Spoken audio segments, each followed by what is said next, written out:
ধূমপান বিষপান জানে না কুঞ্জন এই কথাটার মানে, জেনে শুনে আরো বেশি বেশি করে আবুল বিড়ি টানে। মদ আর গাঁজা খাওয়া সুদ ঘুষ নেয়া দেয়া ইসলামে হারাম। রাহাজানি অন্যায় জুলুম যাতনা নয় মুসলমানের কাম। ওরা টাকায় পয়সায় সবল, ওরা নামায় যাত্রার ঢল, ওরা শয়তানের দলবল, ওরা ইবলিসের দলওয়াল।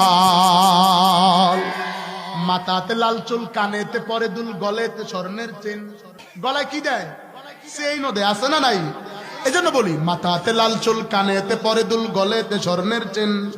মুখেতে মোমবাতি, মোমবাতি বুঝেন? সিগারেট। মুখেতে মোমবাতি জ্বলে যে নিবি নিবি, এ যে আজব মেল। ডাইনা রাখে মুখে কি জানি কি বলে লুকে, এই ভেবে রাখে শুধু মোস। রাস্তায় নারী দেখে হাসে শুধু ফিকফিকে, মনে মনে করে আফসোস। ওরা নিউ বাটপারের দল, ওরা পকেটে রাখে পিস্তল, ওরা শয়তানের দলবল, ওরা ইবলিসের দলওয়াল। কেউ টানে গুল্লিপ, কেউ টানে ব্যঞ্চন, কেউ বাটানে পলমল। মদ গাঁজা হিরোইন নিশিরাতে খেয়ে কেউ রাস্তায় করে টলমল। ডিগবাজি হায় হায় দিনে দিনে বদলায় ওই মানুষের হালচাল।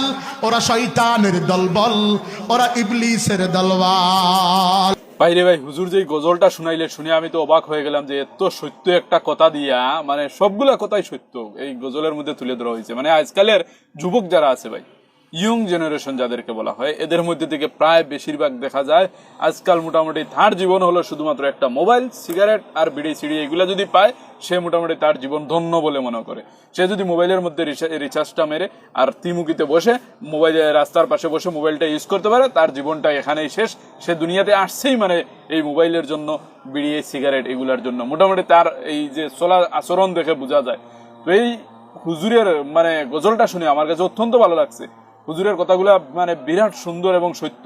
চুলগুলা দেখবেন ভাই, হায় রে চুল, মোটামুটি কি যে একটা মানুষ দেখা যায় আরে। তো ভাই হুজুরের কথাগুলো আমার কাছে অত্যন্ত ভালো লাগছে। যদি আপনাদের কাছে ভালো লাগে লাইক করে শেয়ার করবেন, কমেন্টের মধ্যে জানাবেন যে এই গজলটা আপনাদের কাছে কেমন লাগছে। আসসালামু আলাইকুম।